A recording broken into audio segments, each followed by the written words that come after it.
continue to gather on Zoom, go ahead and use the chat to introduce yourself, how you came to fair trade, or just give a shout out to your favorite fair trader or fair trade brand.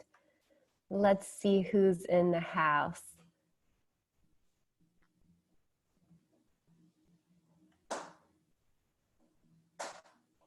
Welcome. Oh, we got Paula in here. We got some old school fair trade people back in the game. Good to see you all. Shelly, Diane, Joseph. Thank you so much for joining us. Who else do we have here? Got Barb Havens. Welcome. We're just going to give it a few minutes to bring everyone in. And since we can't be in person and we can't hug and tell each other it's been a long time, let's use the chat here and just introduce yourself. It helps stir up some energy. Catherine Bissell Cordova's here. Wow. We've got Portage Park, Bethany Collins, the co-chair, thanks for being here. Sarah Fowler, our new board member. Adam Olson is here, another board member. Thank you for being here.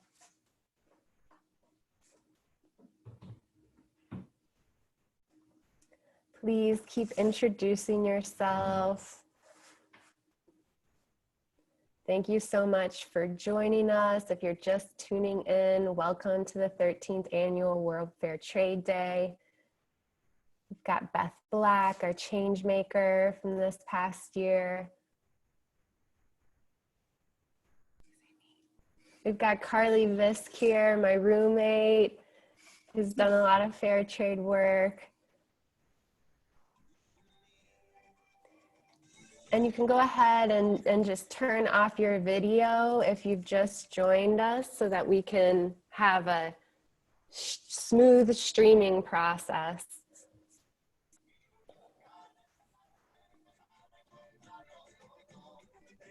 We've got Suzanne from the Syrian Community Network. Thank you for being with us, Suzanne. Molly O'Mara in Chicago. Thank you for being here. Please go ahead and introduce yourself in the chat if you're just joining us. We're going to give it about 2 more minutes before we kick off the 13th Annual World Fair Trade Day. Thank you so much for being here.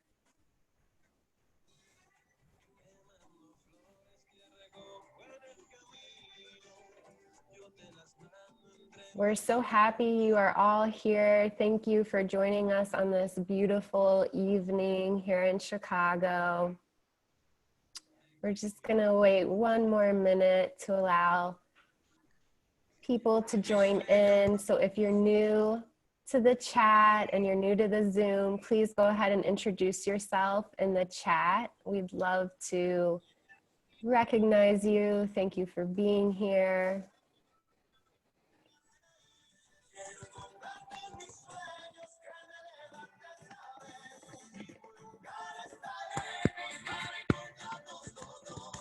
Got some music.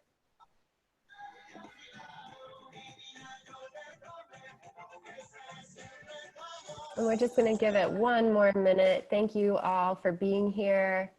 13th Annual World Fair Trade Day. We've got Nick Jansen from Canada. Thank you for being here, Nick.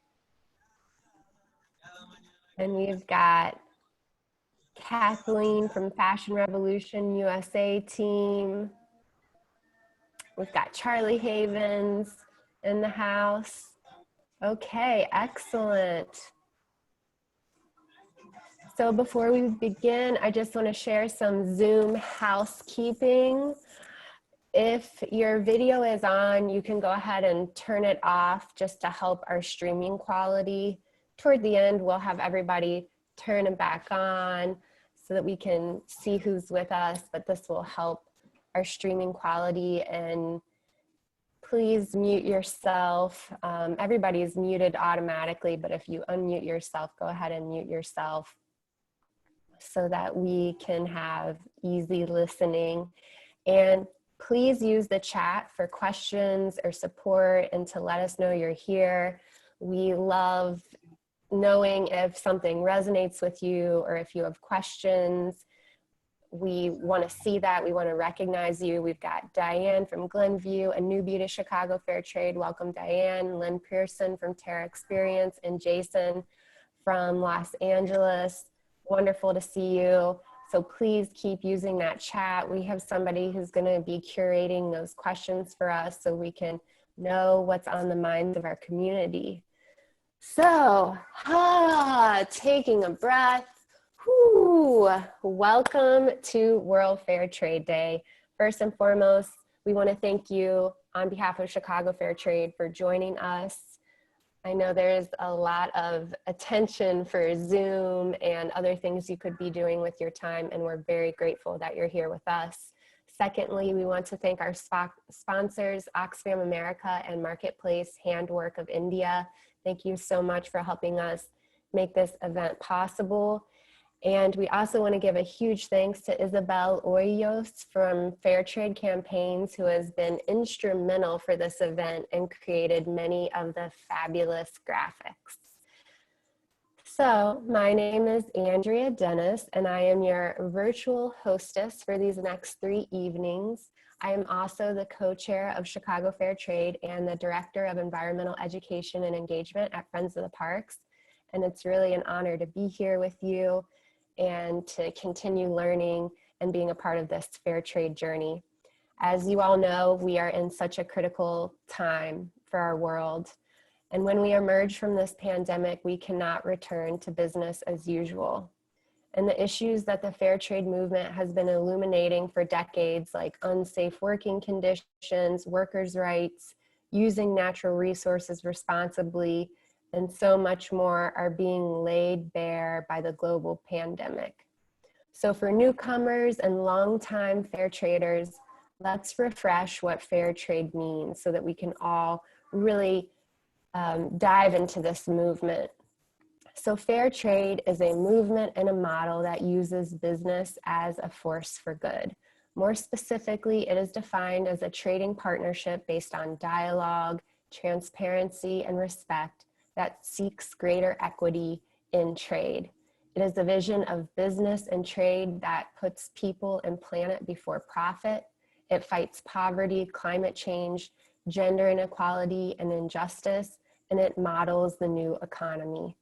And here in Chicago, we have a strong legacy of being the city that works, the city of broad shoulders, and advocating on behalf of workers' rights.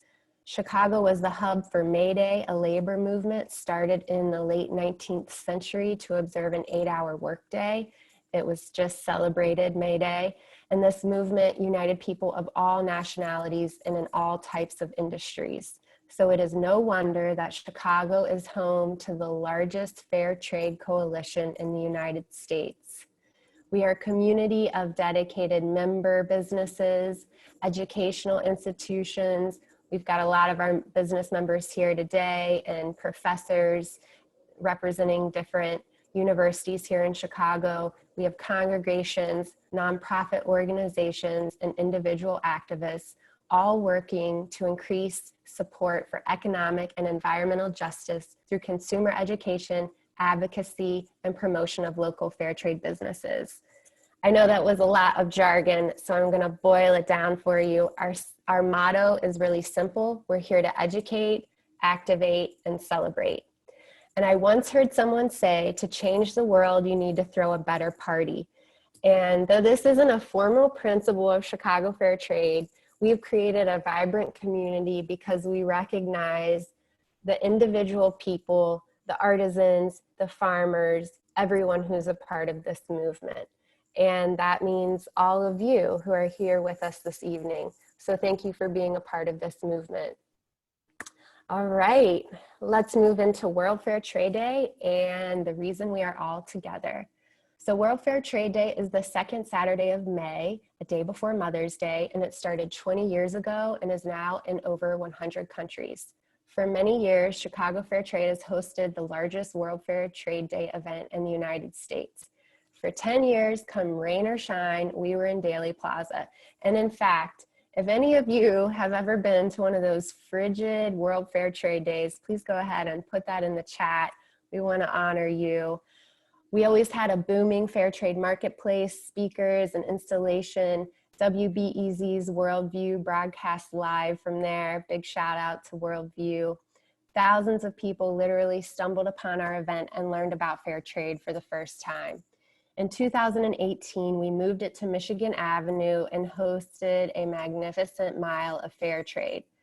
Aside from allowing us to have the event indoors, which in early May in Chicago is a good idea, as we all have been living through these past few days, it seemed appropriate to have this event in the heart of Chicago's busiest shopping district. And if you want to learn more, please join our happiness hour on Friday from 6 to 7 when we do a fun retrospective and walk down history lane of World Fair Trade Day. So coming forward to the present moment, we had planned on being in Michigan Avenue this year, but of course that's not possible. And as soon as the shelter in place was in order, we decided to try something new and to reimagine World Fair Trade Day. So over the course of the next 3 evenings, our goal is to educate, activate, and celebrate. You will hear from an incredible lineup of speakers who are experts in their field. Tonight, our presentation, which will start very shortly, is entitled Food Justice in the Time of COVID-19, Understanding the Changing Landscape of the Food We Eat. That presentation will go until 7:30, and right after that, we'll have another timely and topical presentation on garment worker vulnerability and the global health crisis. So stick around.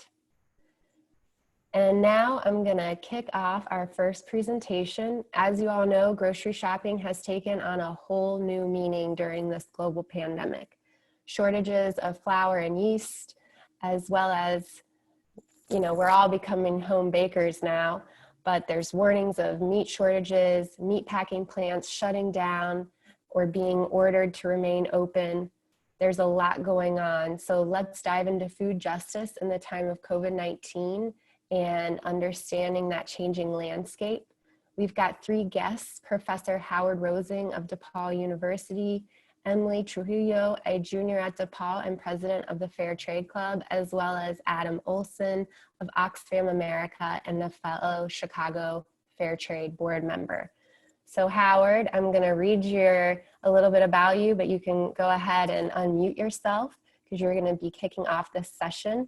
I'm really excited to introduce to you Dr. Howard Rosing. He's the executive director of the Steen Center, DePaul University's Community Engagement Center. He has taught and developed courses including community food systems and food justice, sustainable urban food systems, and more. He co-directs a study abroad sustainable food systems program in the Dominican Republic. He is a cultural anthropologist who conducts research on community and urban food systems and has authored and co-authored numerous publications, including Chicago, a Food Biography. And last but not least, Howard was a founding board member of Chicago Fair Trade. So please, everybody, give a warm welcome. You can welcome him in the chat. Howard, please take it away. All right, I think I'm unmuted. Can you confirm that? I can confirm.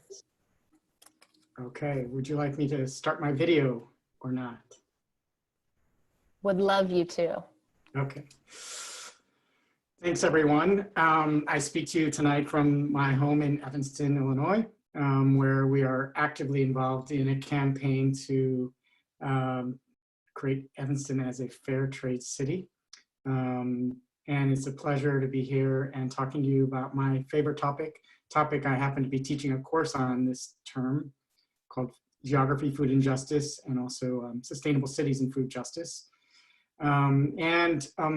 When I was asked to give this talk, it was, can you consolidate your entire term into like a half an hour or something? So that's a little bit what I'm going to do, but I'm also going to add some efforts that you can partake in to engage in food justice during this time, during a really difficult time when I think a lot of us are staying at home and wondering what we can do. So I'm going to share my screen with you and offer some background and context for thinking about food justice during this time period, and then some actions that you might want to think about taking. Then we'll round it off considering what the next speakers have to say about these topics.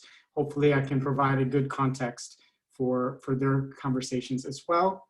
Again, it's a pleasure to be here. It's a pleasure to be working with Chicago Fair Trade, which I have a close relationship with, as was just mentioned, being involved since the beginning of its development as a organization. So I'm going to share with you my short PowerPoint, which I'm going to flip through kind of quickly, but feel free to jot down chats, questions at any time, and I hopefully will have time during this evening to offer responses to those questions.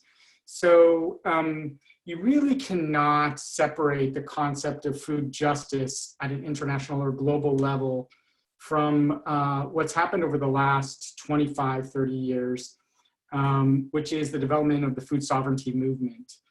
So the concept of food justice is inextricably linked to the concept of food sovereignty at a global level. So I want to start out by just talking a little bit about the food sovereignty movement.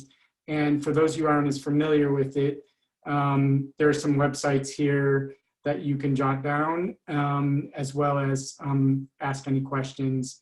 I'm not an expert on the food sovereignty movement. It's something I teach about, but it's also something I support through actions that I participate in, but also get my students engaged in. The people who are experts in the food sovereignty movement are the members, who are mainly smallholder farmers from across the globe.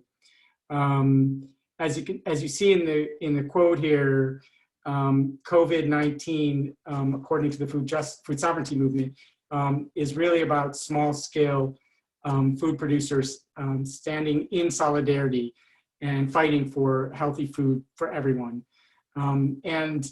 This is millions of small-scale producers from across the globe who make up this movement that was started by a group called La Via Campesina and is now coordinated by the International Planning Committee for Food Sovereignty.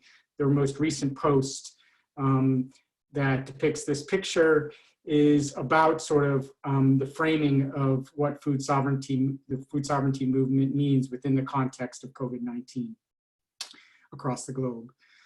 Let me continue on to talk a little bit about the La Via Campesina, the organization that was established in the 1990s as a response to certain policies that had developed during the 1980s. La Via Campesina is an international movement.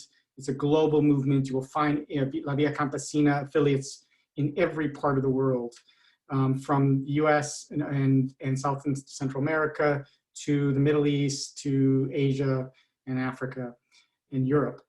What we have in looking at La Via Campesina is a framework for understanding how small-scale producers, smallholders, farmers from across the globe can organize themselves in a way that has actually been effective in many ways. As you can see in some of the photos from their website, they hold massive marches. They rally with each other across the globe in solidarity on issues that are affecting farmers with the goal of increasing sovereignty in the food system for local producers. So I want to just for a moment say that the La Via Campesina movement is one that is present within the context of the United States also. And there are affiliates, even in the midst of the Midwest, where Chicago Fair Trade is located, obviously. And the goal really at the moment is to stay home, of course, but not stay silent. And so this is their motto that they put out on their website in April, to think about, what it means to be a small scale farmer during these times, given that the majority of people on the planet are fed by small scale farmers. And I'll get to that point in a moment.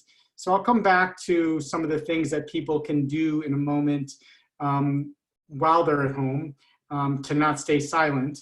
I first want to, however, focus a little bit on the nature of how the food justice movement developed.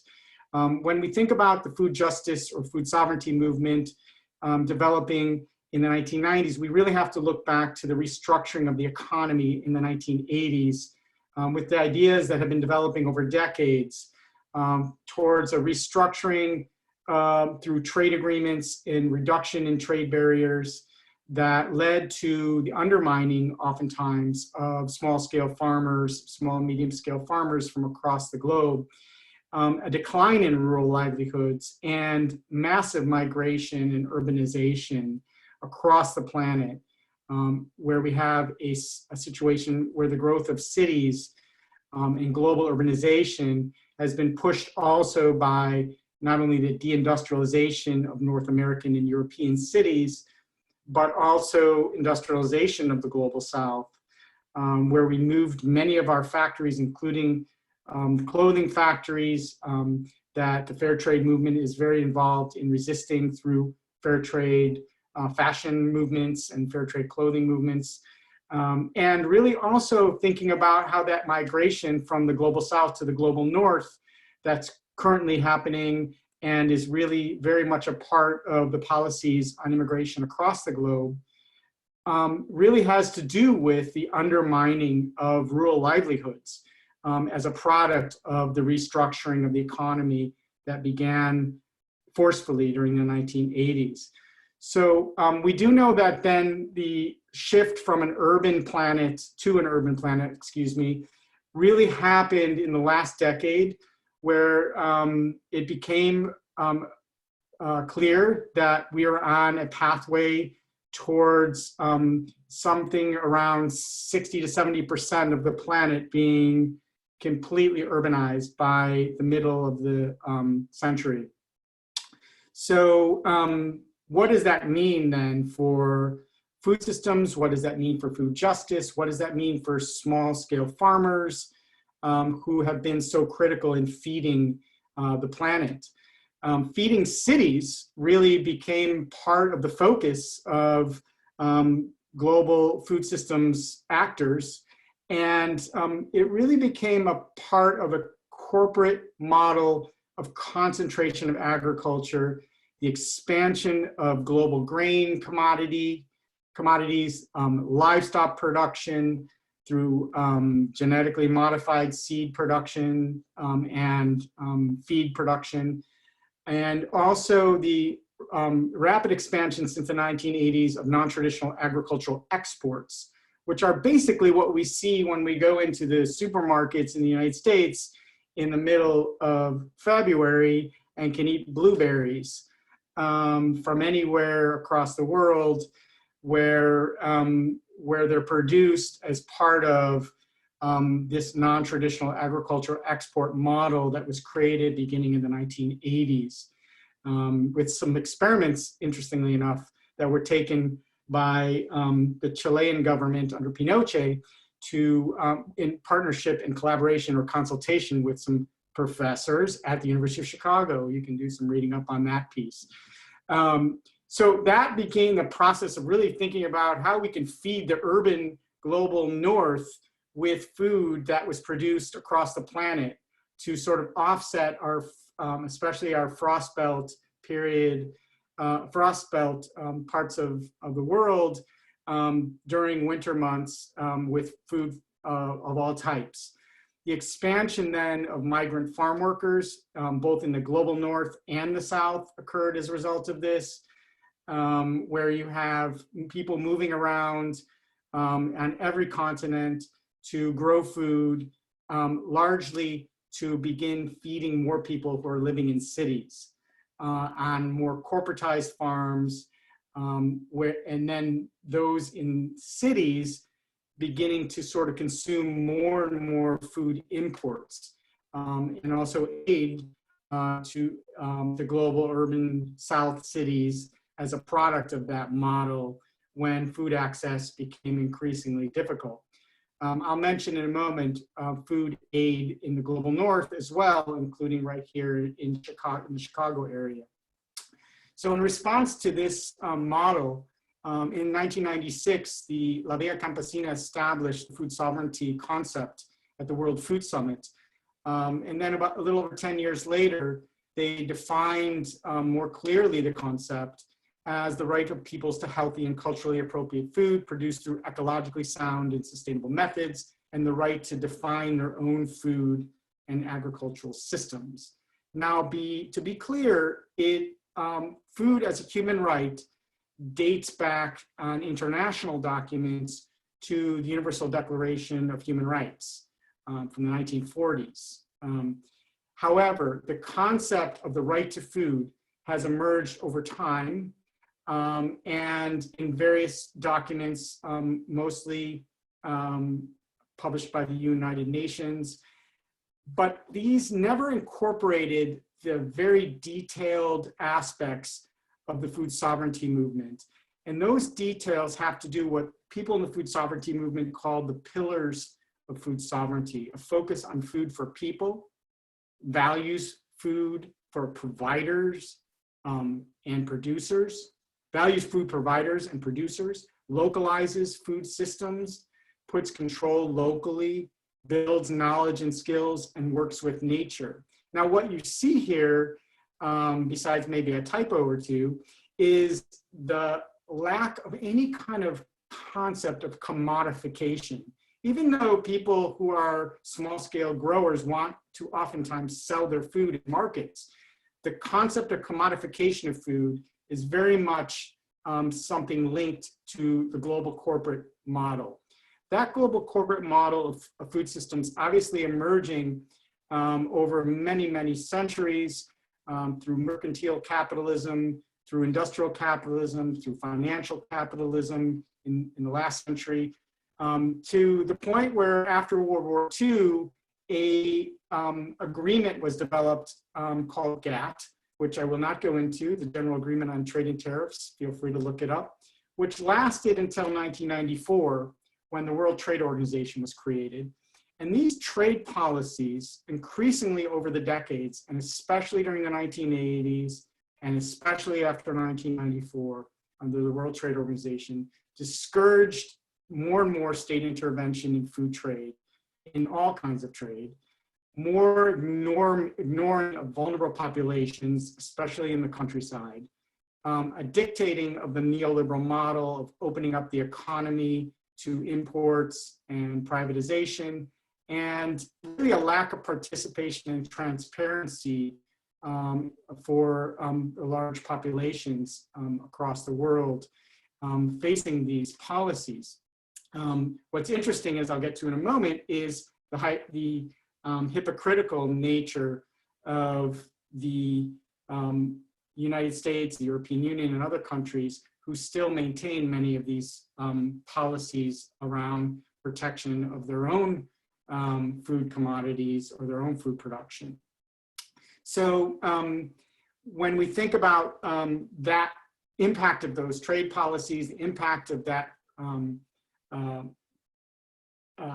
regime really that led to a global regime that led to sort of the more corporatization of agriculture, we have to put it first and foremost within the framework of gender, as it is very clear that women produce more than 50% of the food grown worldwide. In some places like Sub-Saharan Africa, it's estimated between 60 to 80%, depending on the region of the country. In Africa, Sub-Saharan Africa alone, some 80% of the food is grown by small-scale growers, obviously a majority of them who are women.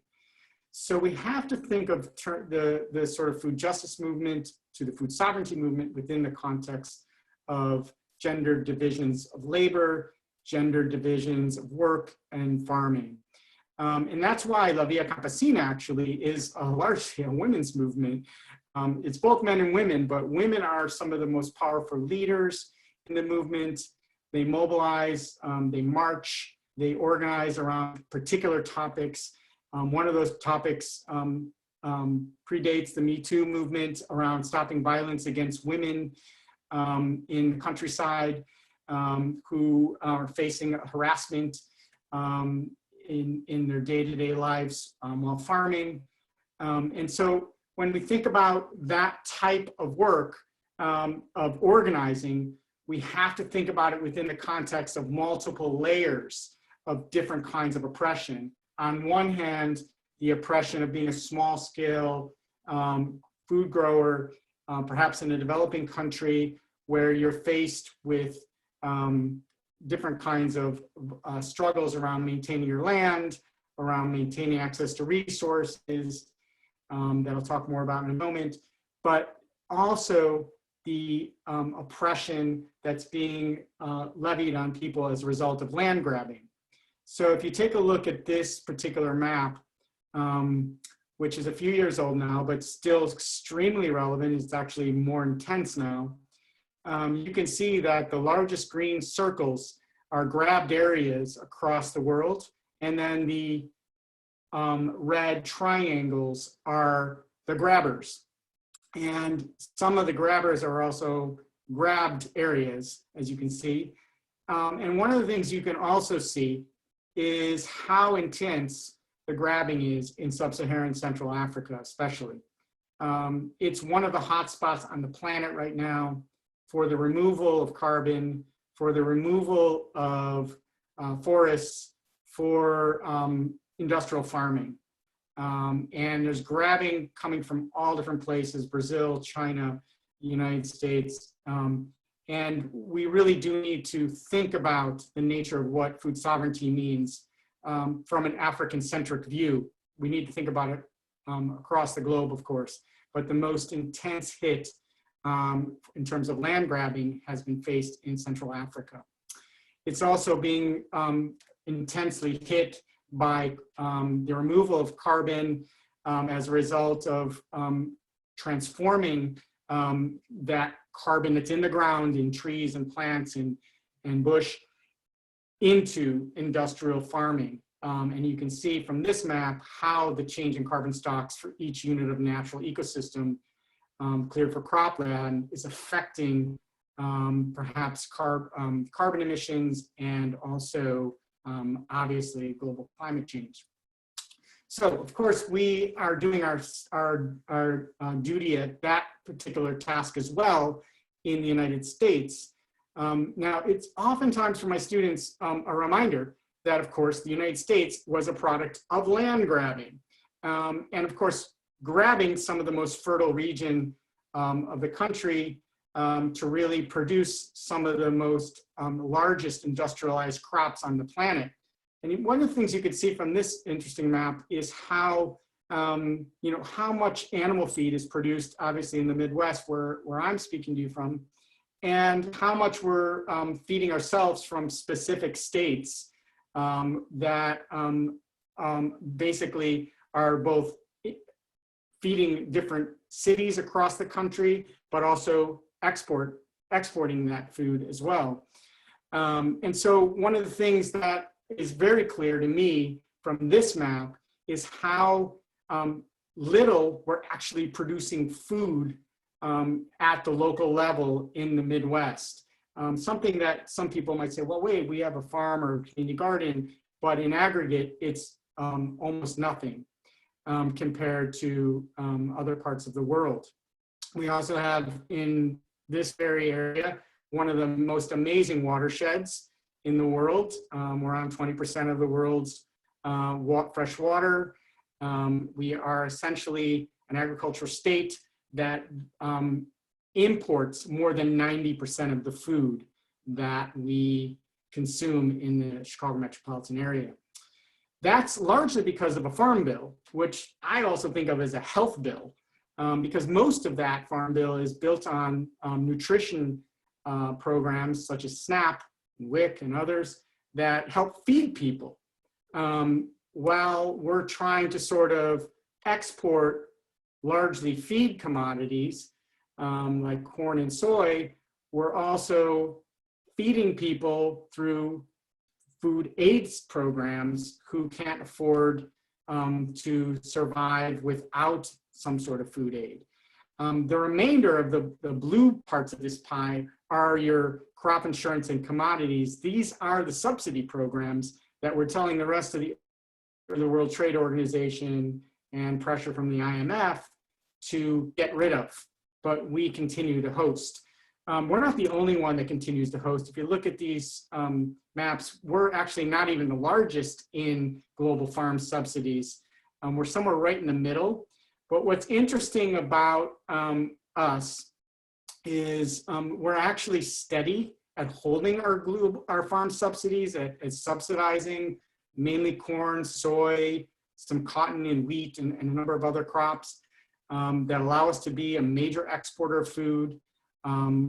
But if you look at some of those arrows, the countries that are often doing a lot of land grabbing now, we're often starting to compete now with us in the areas of soy and corn production, have massively shifted from the 1990s towards subsidizing farming in sort of the opposite direction that the World Trade Organization has been pressuring. At the same time, we're one of the few countries, us and the Ukraine, who continue to subsidize our consumers through programs like SNAP and WIC. If you look at everyone else on the planet, they've stopped all this based on pressure from the WTO.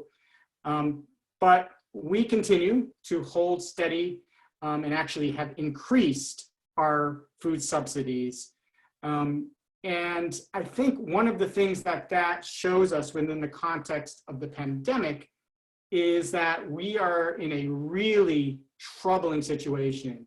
If you look at the lack of any kind of food subsidy programs, with massive people have moved to cities across the globe, and you look at the sort of potential for a major hunger pandemic to occur, it's very clear that we are only at the beginning of this process. And as the COVID-19 spreads across the globe, we may see some serious problems that could border on really hunger pandemics that we haven't seen in centuries. In the United States, we continue to hold steady, as I said, with our food aid programs. They've increased. As you can see, they massively increased during the last recession in 2008. And then they kind of reduced a little bit, and they're kind of holding steady now.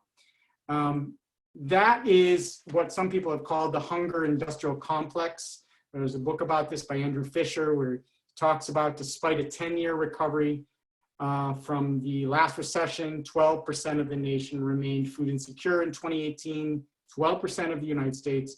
The minimum wage stagnated at $7.25 in 21 states. So we have a major food access challenge right here in the United States. And we have a situation where most of the food that's sold in supermarkets is controlled by 4 companies, more than half of it. And that really says that we're dependent on these companies. I think many of us are feeling that now. And we have a food system that has ignored the farm sector for such a long time that we are sort of forced to start rethinking, okay, how are we going to sustain ourselves? And should we start growing more food again? And I think if anything comes good out of this, this might be a wake-up call for us in the United States that has created this food system that's both dependent on food aid as well as these types of supermarket-controlled food systems. As you can see also here, the independent stores have really failed within the context of more powerful supermarkets taking over, really increasing in their sort of concentration of power, consolidating to the point where the independent stores have stagnated or even fallen in recent years in terms of their ability to stay open. That is all within the context of us entering still a crisis, whereas if we look back at the recession in 2008, 7 and 8, food prices, according to the FAO Food Price Index, actually skyrocketed. We are probably, I'm not a sort of, I don't have a silver ball, but we are probably looking at a food price index, something like this, if not much worse.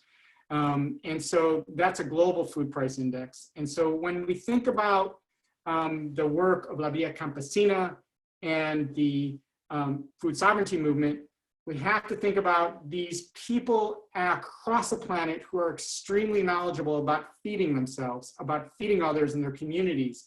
What an amazing asset for us to learn from, given how much we've ignored these populations and marginalized them through various policy frameworks.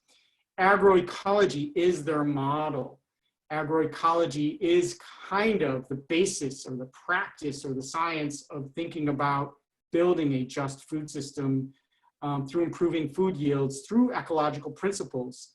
Groups such as Food First out in California have been pushing this message through various research reports, various publications, that it is possible to scale up an agroecology as a model to feed the planet, or at least feed a good majority of the planet.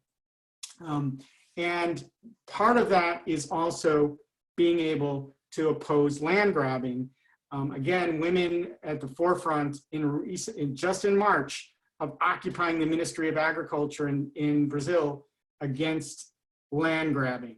And I think that kind of shows how present the movement remains, given what we know, many of us know at least, has been happening in the Amazon with the grabbing and burning down of the rainforests for largely feed production, soy and other industrial crops. That's all built on what's really a seed industrial complex, or what might be called a seed chemical industrial complex, because most of the seeds on the planet are moving towards a patented controlled model by about three different corporations: Bayer, which bought Monsanto, Corteva, and ChemChina. And so control of seeds is also a major challenge, especially during this time when small-scale holder farmers are going to be looking to try to grow as much food to feed populations that are facing the pandemic consequences, and are going to have to be dependent on oftentimes purchasing seeds from these companies, which are really chemical companies. And so, again, women at the forefront of the seed movement, especially in sub-Saharan Africa. And this case study here, if anybody's interested, I'm happy to provide the full information, which is at the bottom, in thinking about what seed sovereignty looks like in a farmer-managed seed system, not a sort of corporate-managed global seed system.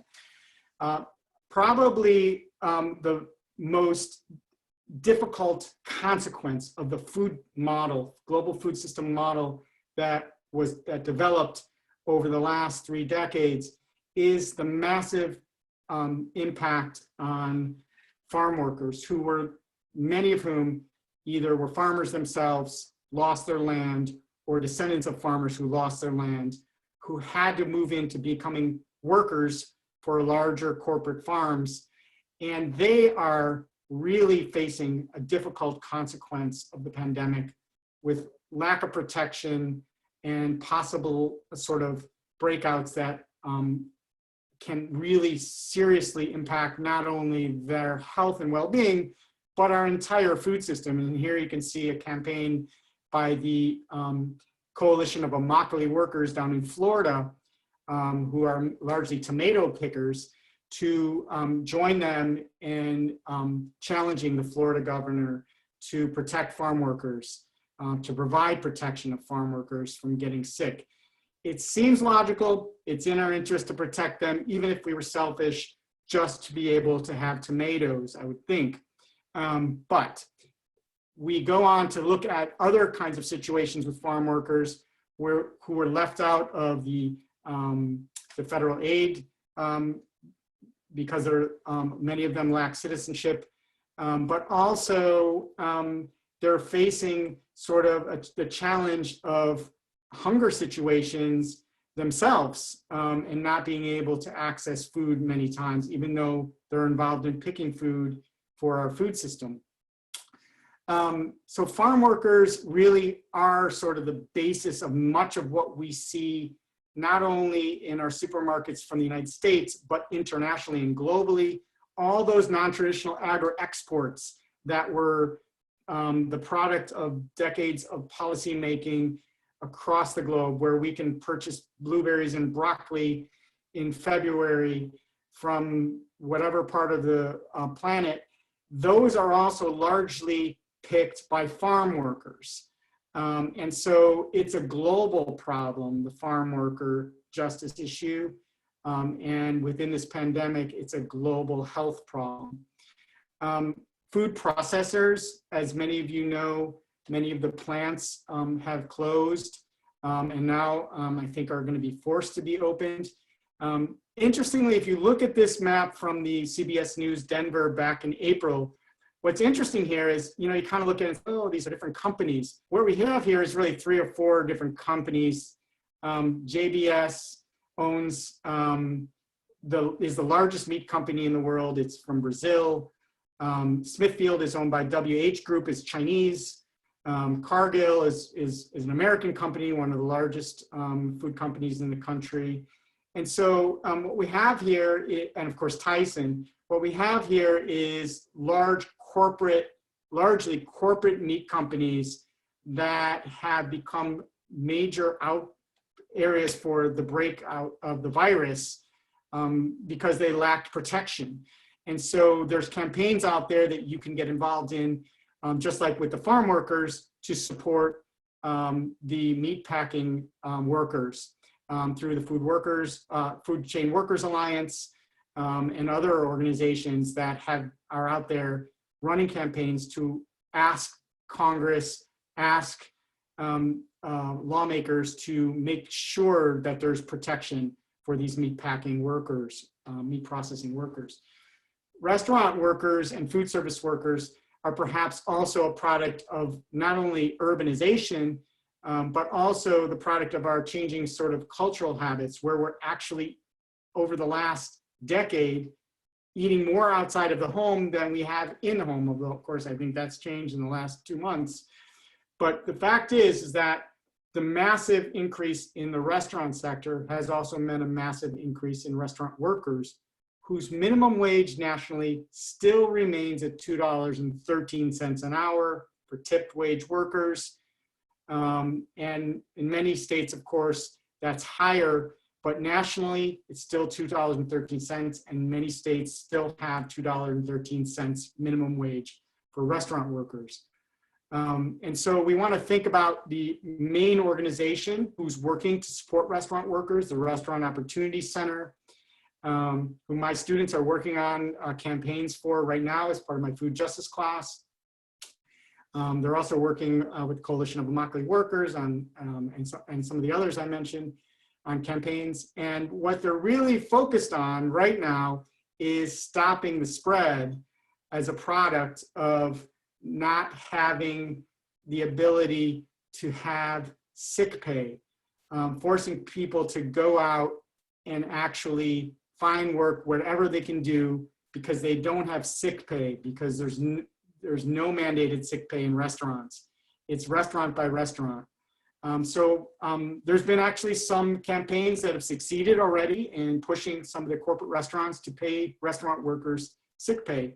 So I encourage you to think about getting involved in that. Food service workers equally are troubled in their situation. Many of them work for institutions like DePaul University, like many of the universities, hospitals and so forth, that face situations where maybe not so much in the hospitals, but in many of the institutions have closed down, have situations where they don't have protections. They don't have jobs, they're furloughed.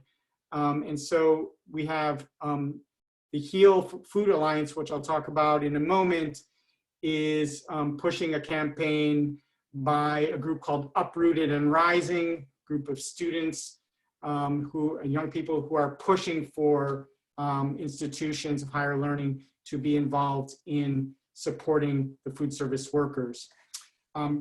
Grocery store workers, been in the news. There's been a demand to, interestingly, between supermarkets and unions coming together to say they should be considered first responders. Seems logical. We need to eat to live. Makes a lot of sense to me. Also, the food delivery folks, Amazon, Whole Foods, Instacart workers who are involved in delivery.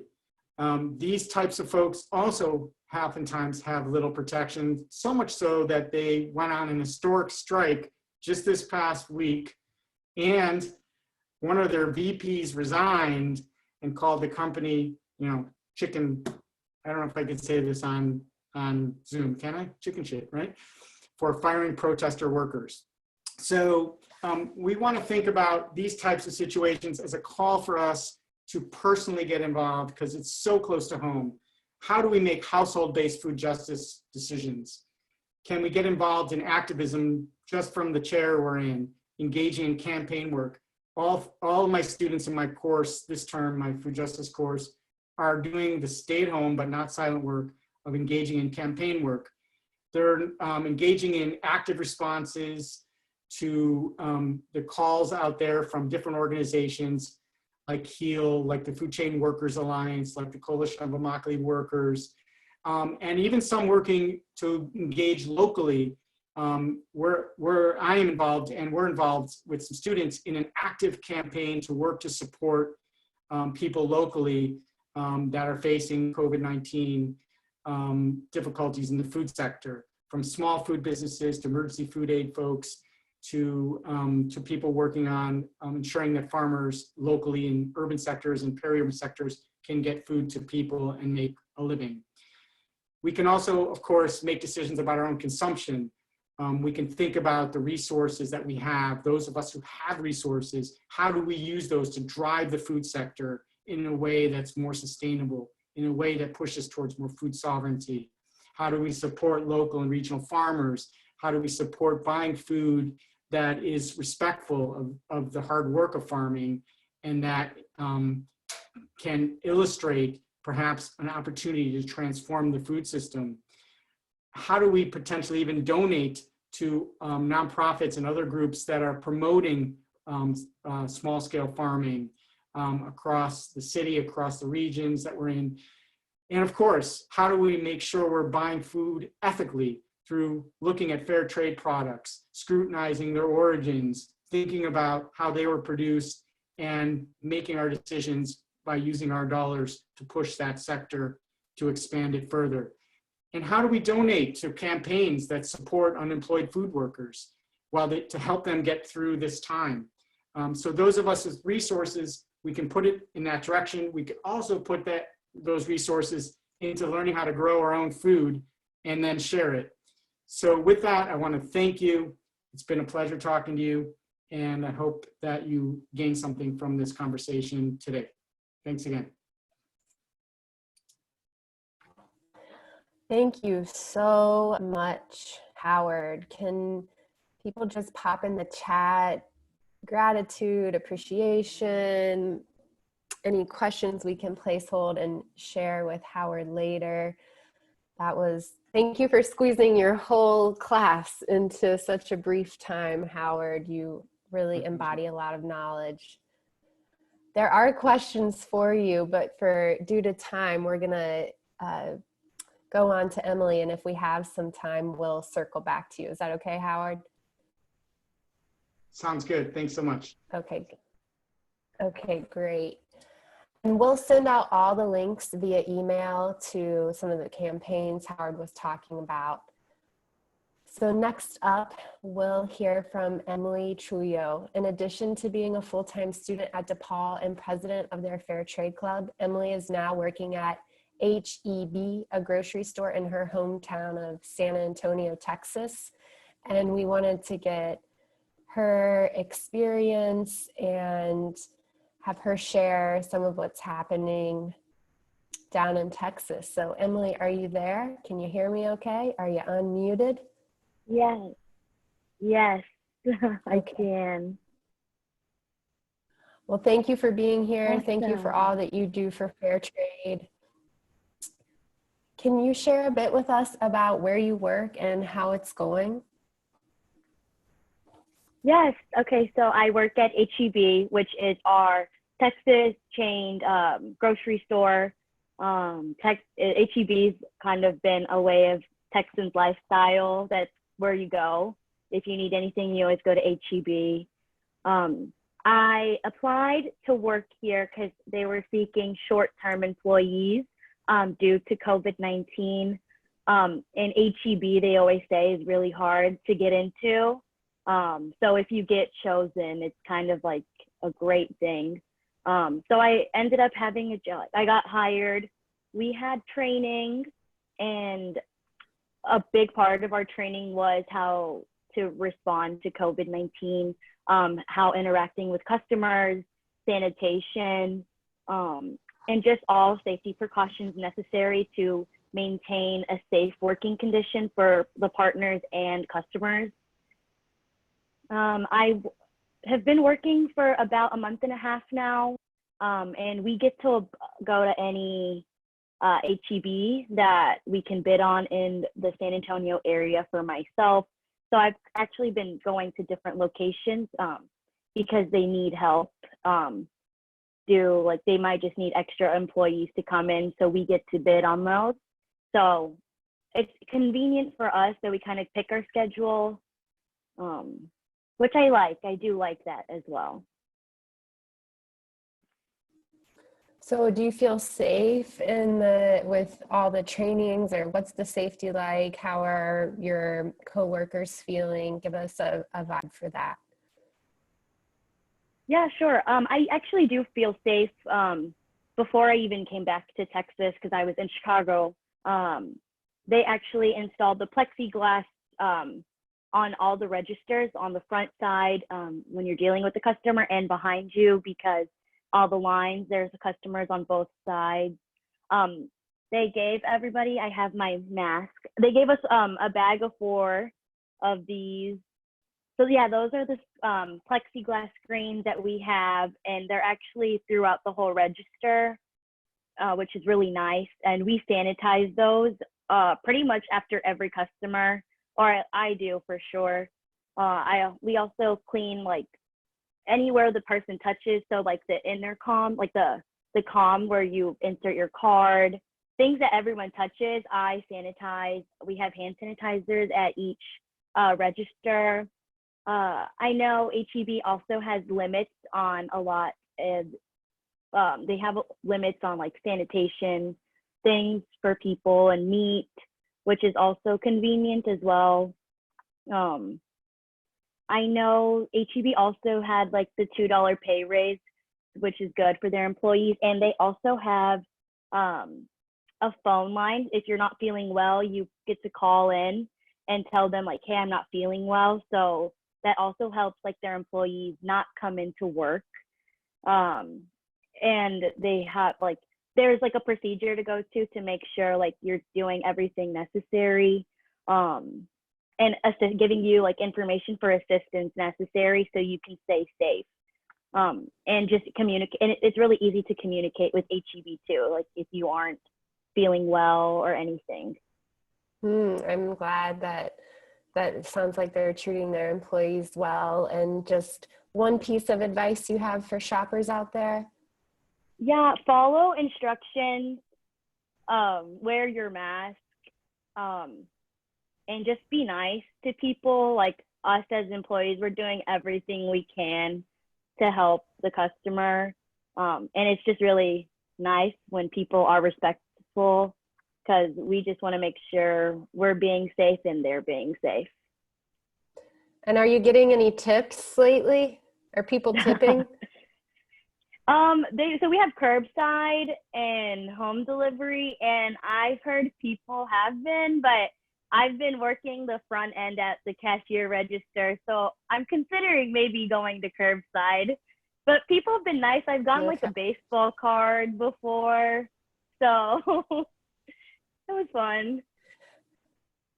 All right. Well, thank you so much, Emily. Thanks for being with us. And I encourage everyone here on the call to tip all of the people who are working, and generous tipping is really powerful to show our solidarity right now.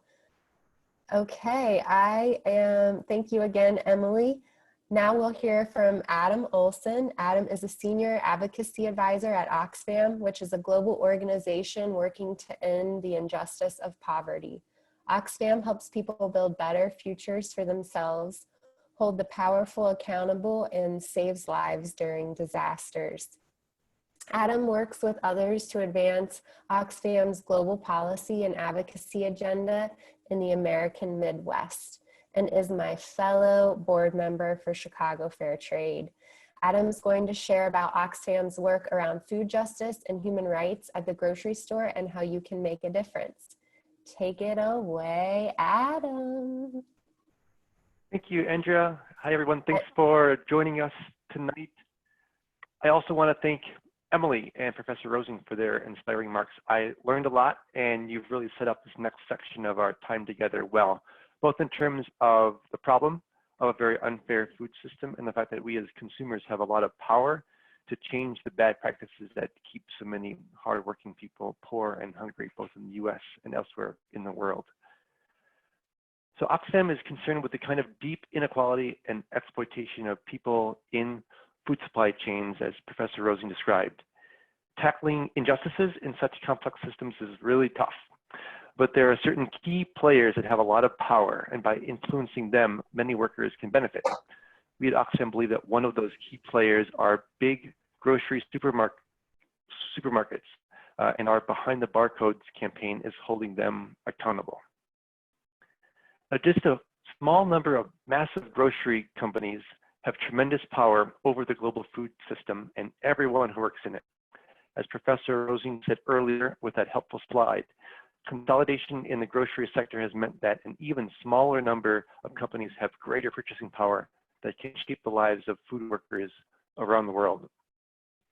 For example, they've got some decisions on the table. They can decide to source the cheapest shrimp possible that was harvested by companies that look the other way when it comes to human trafficking on their shrimp boats, or grocery companies can decide to sell shrimp through transparent labor practices from companies that treat their workers well. It really comes down to basic decisions like that. But it's outrageous that more often than not, big supermarkets make the wrong decision. Today, only about 5 to 10 cents on the dollar spent at the grocery store actually reaches workers. Big grocery stores have put pressure on suppliers for low prices that can only be achieved by minimizing labor costs. It's created an ugly cycle and a race to the bottom that have left many farmers, fishers, and other food workers with less and less power, lower wages, and horrific working conditions. When we're learning more about those working conditions through the COVID outbreaks at slaughterhouses in the US, which has just been heartbreaking to see. Oh, it's those workers who are at the heart of Behind the Barcodes. I have a short video now so we can meet some of them.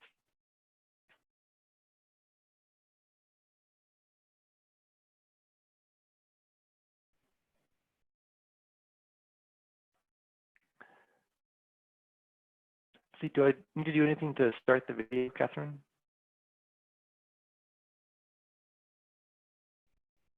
Oh, there we go.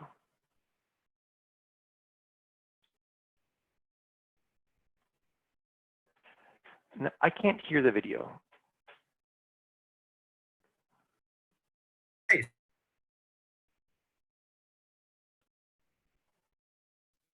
Sorry about that. Okay, one sec.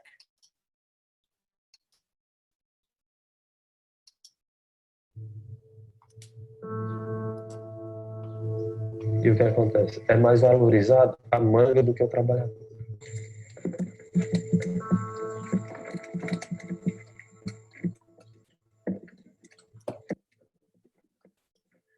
Ustedes están por estar, o sea, si ustedes no le echan ganas, no sacan ni lo de su día.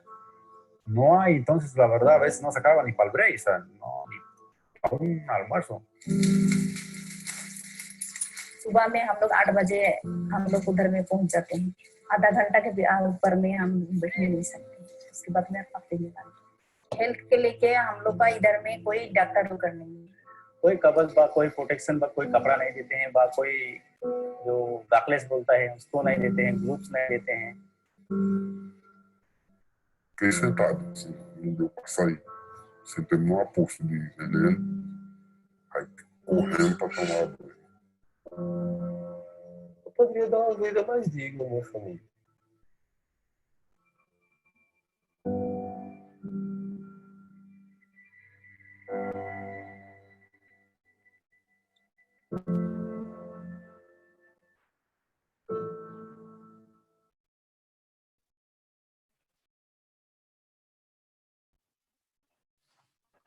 I think we should just skip the rest of the video. It's not long and it's not playing very well on my É screen. mais valorizado a manga do que o trabalhador.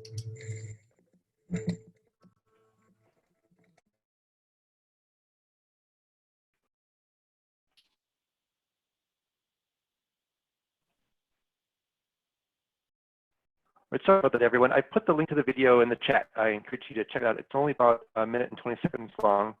It introduces some of the people that are behind the barcodes on the food on the store shelves.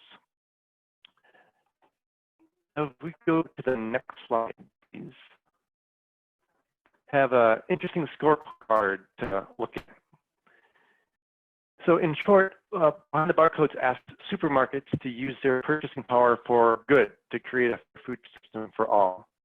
Before launching the campaign, Oxfam did its homework. We wanted to know to the greatest extent possible where we were starting from, that is, which supermarkets were doing a good job and which were doing a bad job. And the results of the research took the campaign in a surprising direction, at least for me. The research essentially analyzed the supermarket's policies on human rights in their supply chain and asked whether they are transparent and accountable in the way that they ensure workers' rights are respected, small-scale farmers are prosperous and resilient, and the women who produce our food are treated fairly. So, as that slide hasn't gone full screen yet, but I can make out the names of the companies. You might not recognize some of those companies that were assessed. I certainly didn't as a Midwesterner, but we certainly have shot at their subsidiaries. For instance, Albertsons owns Jewel Osco, which is common here in Chicagoland. So is Mariano's, which is owned by Kroger. But the big surprise for me is who came out last, or at least tied for last in the study. It's Whole Foods, which is a company that, of course, built its reputation and justified its higher prices on being responsible. It turns out Walmart is more transparent than Whole Foods. This is why that in the US, we've put extra attention on Whole Foods for behind the barcodes. Hundreds of thousands of people have signed a petition, and Chicago Fair Trade played a leading role in locally putting pressure on Whole Foods to do better. You can see some pictures there from outside of Whole Foods in Chicago with members of Chicago Fair Trade. So to wrap up, what are we asking supermarkets to do? We're asking them to use their purchasing power for good by doing things like working to understand and act upon human rights abuses in their company supply chain, committing to be neutral in relation to workers organizing or unionizing for better wages, putting women's economic empowerment plans in their procurement supply chains, supporting a living wage and living income for women and men throughout the supply chain, and then radically improving transparency in the sourcing of food. So food workers and those of us who can care about food justice can make informed choices when we go into those stores. More details and the petition that you can sign is at behindthebarcodes.org. I invite you to go there and get involved.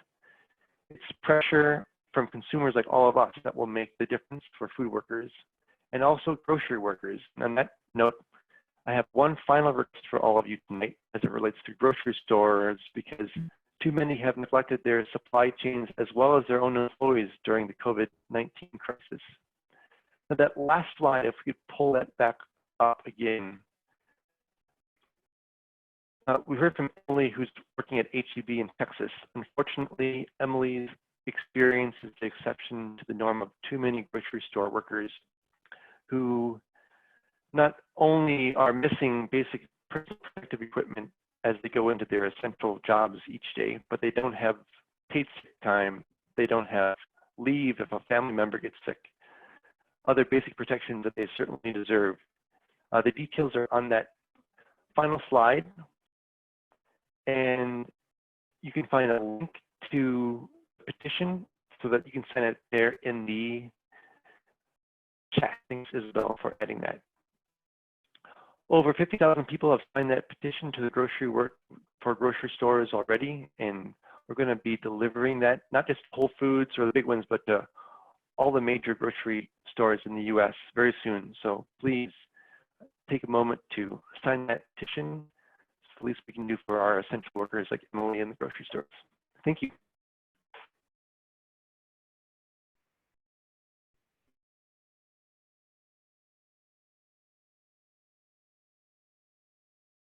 Thank you so much, Adam, Emily, and Howard again. I think there were some audio glitches there, so apologies for that. I hope that everyone was able to gather most of that information and check out the link to the petition.